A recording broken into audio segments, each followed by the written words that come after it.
Assalamualaikum warahmatullahi wabarakatuh.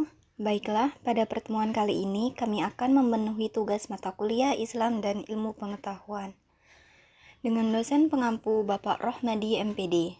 Dan di sini kami dari kelompok 4 yang terdiri atas nama Lia Aryani, saya sendiri, rekan saya Nanda Wulandari, dan Ahmad Faruk.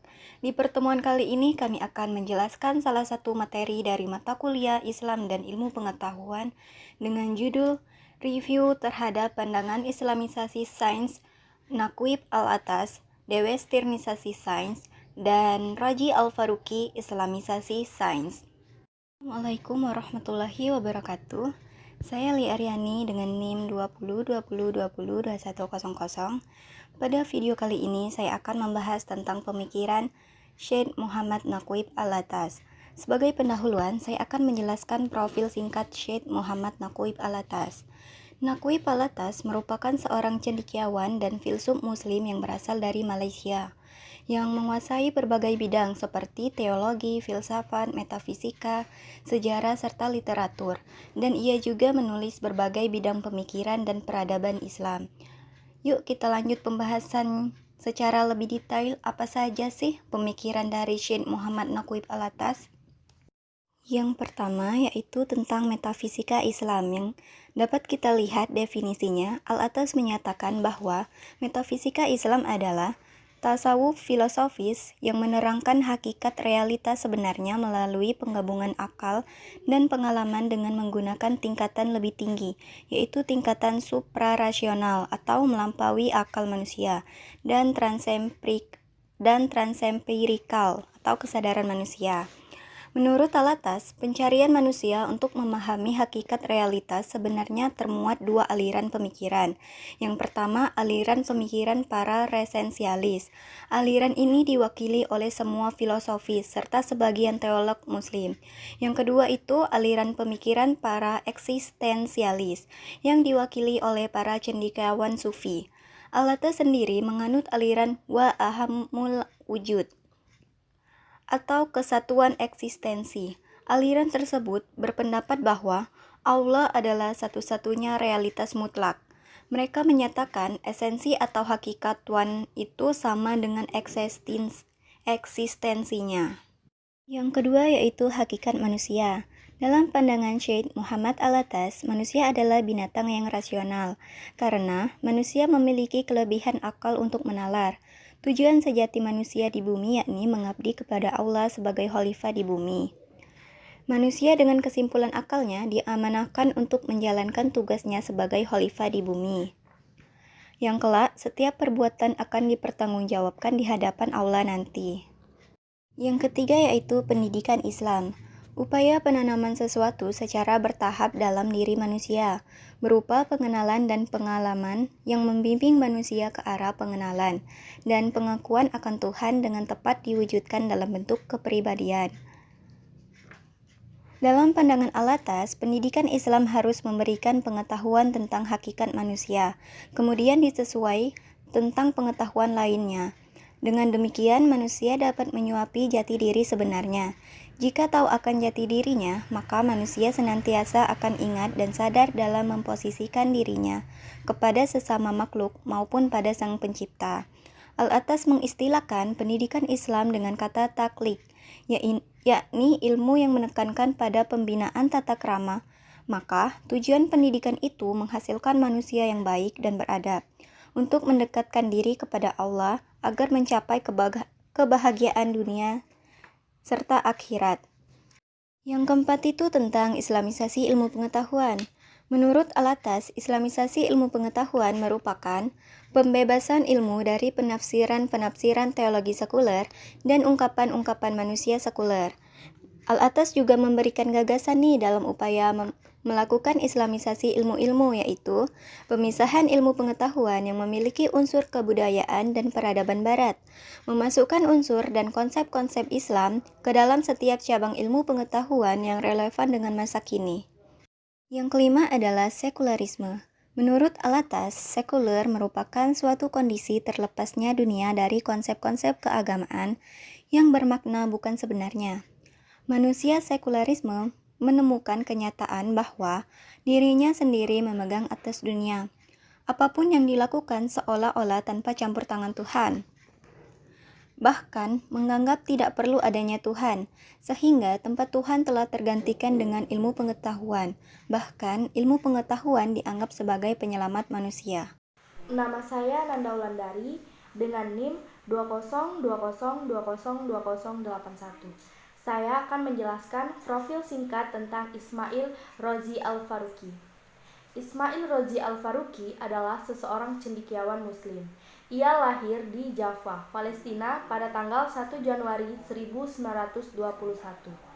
Pada tahun 1926 sampai dengan 1936, ia bersekolah di Holannes, di Frezes yang terletak di Lebanon. Kemudian, pada tahun 1941, lulus dari American University of Beirut, Ismail lalu bekerja untuk pemerintah Inggris di Palestina. Pada tahun 1945, dia dipilih sebagai gubernur Galilea, tapi setelah Israel mencaplok Palestina, ia pindah ke Amerika Serikat. Di Amerika Serikat, ia melanjutkan pendidikan master dalam bidang filsafat di University of Indiana dan University of Harvard. Dia melanjutkan pendidikannya dengan mengambil gelar dokter filsafat di University of Indiana dan di Al-Azhar University pada tahun 1952. Dia kemudian mengajar beberapa university di seluruh dunia, di antaranya university di Kanada, Pakistan, dan Amerika Serikat pada tahun 1968. Dia menjadi guru besar studi Islam di Temple University Amerika. Nah, di sini pandangan Ismail Rozi Al-Faruqi terbagi menjadi 6. Yang pertama, penguasaan ilmu modern. Penguasaan ilmu modern itu terbagi menjadi 4. Ialah 1. Mengetahui secara detail dan menyeluruh tentang sejarah dinamika, perkembangan, kekurangan, dan kelebihan di disiplin-disiplin ilmu yang disurvei. 2. Disiplin ilmu modern harus dipecah-pecah menjadi kategori, prinsip, problema, dan tema-tema. 3. Penguraian tersebut harus mencerminkan daftar isi sebuah buku-buku dalam bidang metodologi disiplin-disiplin ilmu yang bersangkutan. 4. Mengumpulkan kalimat-kalimat yang memperjelaskan istilah kategori, prinsip, problem, dan tema pokok disiplin-disiplin ilmu yang bersangkutan. Nah, yang kedua, survei disiplin ilmu modern. Survei disiplin ilmu modern ini dapat terbagi menjadi 3, ialah 1. Menelusuri bagaimana sejarah perkembangannya, pertumbuhan metodologisnya, perluasan cakrawala wawasannya, siapa tokoh-tokohnya, dan bagaimana para tokoh bidang ilmu tersebut membangun kerangka pemikirannya. 2. Menyusun bibliografi dengan keterangan yang memadai dari karya-karya terpenting di bidang yang disurvei. 3. Mengetahui secara detail dan menyeluruh tentang sejarah, dinamika, perkembangan, kekurangan dan kelebihan disiplin-disiplin ilmu yang disurvei. Yang ketiga, penguasaan khazanah Islam dasar. Penguasaan khazanah Islam dasar ini terbagi menjadi 3, ialah 1. Khazanah Islam yang begitu luas dan kaya sangat perlu untuk didalami, diuraikan kategori-kategorinya, dipelajari metodologinya, tema-tema bahasanya, dan seterusnya. 2. Pada tahap ini perlu dicari sampai sejauh mana khazanah Islam menyentuh dan membahas objek disiplin ilmu modern tertentu dengan menyusun tema-tema yang dibahas oleh para ilmuwan Islam sepanjang sejarah. 3. Tujuannya agar dapat ditemukan relevansi di antara khazanah Barat dan Islam. Yang keempat, analisis terhadap khazanah Islam. Analisis terhadap khazanah Islam ini terbagi menjadi 3. Yang pertama, menganalisis khazanah Islam agar ilmuwan Islam dapat mengetahui referensi-referensi dan capaian-capaian yang telah diraih oleh keilmuan Islam. Kedua, menyusun daftar masalah pokok, tema besar, dan topik-topik yang mempunyai kemungkinan relevansi terhadap permasalahan masa kini. Ketiga, Tujuannya mendekatkan karya-karya khazanah Islam kepada khalayak luas atau barat dan mengenal lebih jauh tentang konstruksi khazanah Islam dalam suatu bidang keilmuan. Yang kelima, penentuan relevansi Islam.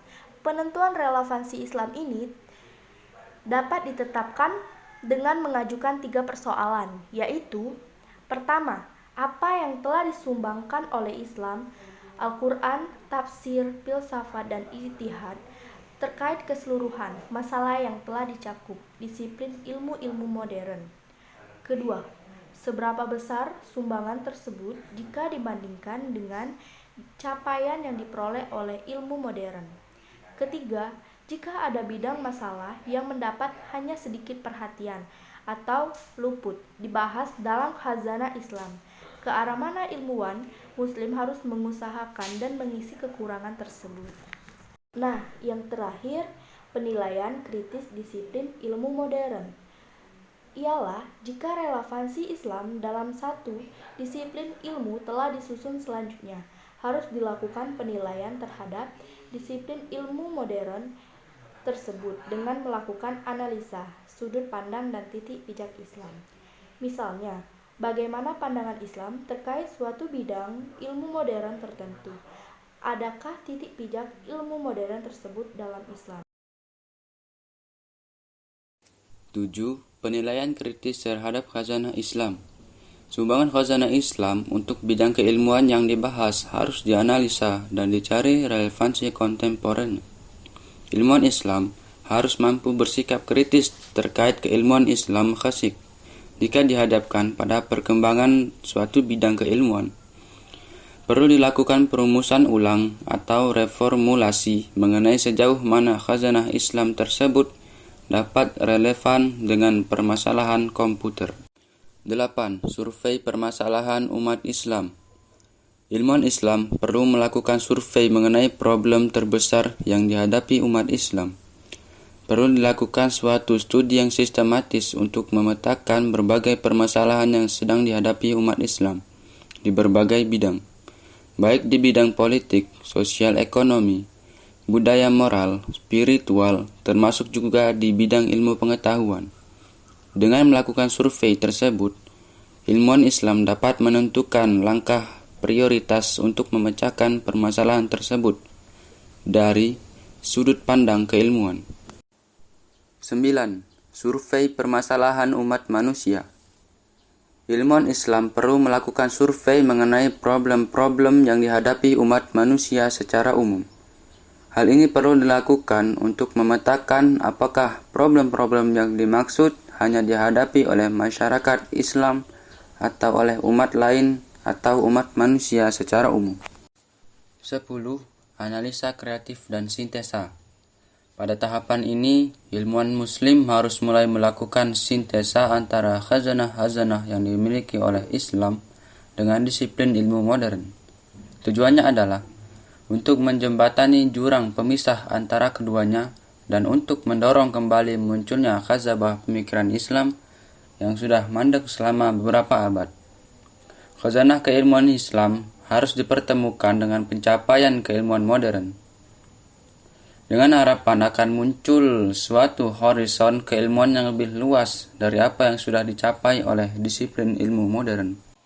11. Penuangan kembali disiplin ilmu modern ke kerangka Islam. Pada tahap ini, ilmuwan Islam merumuskan kembali disiplin-disiplin ilmu ke dalam framework Islam. Ketika sudah ditemukan suatu formulasi hasil sintesa antara khazanah keilmuan Islam dengan disiplin ilmu modern, maka perlu dilakukan perumusan kembali disiplin ilmu dalam kerangka Islam. Pada tahap ini, buku-buku teks terkait formulasi keilmuan tersebut harus ditulis. 12. Penyebar luasan ilmu-ilmu yang telah diislamisasikan. Hasil dari islamisasi ilmu pengetahuan tersebut tidak hanya dikonsumsi dan dipelajari di dunia Islam, melainkan harus dapat diakses oleh khalayak yang lebih luas. Dengan penyebar luasan islamisasi ilmu, umat Islam hari ini akan memiliki corak keilmuan yang khas untuk menjawab tantangan zaman dengan jalan keluar Islam.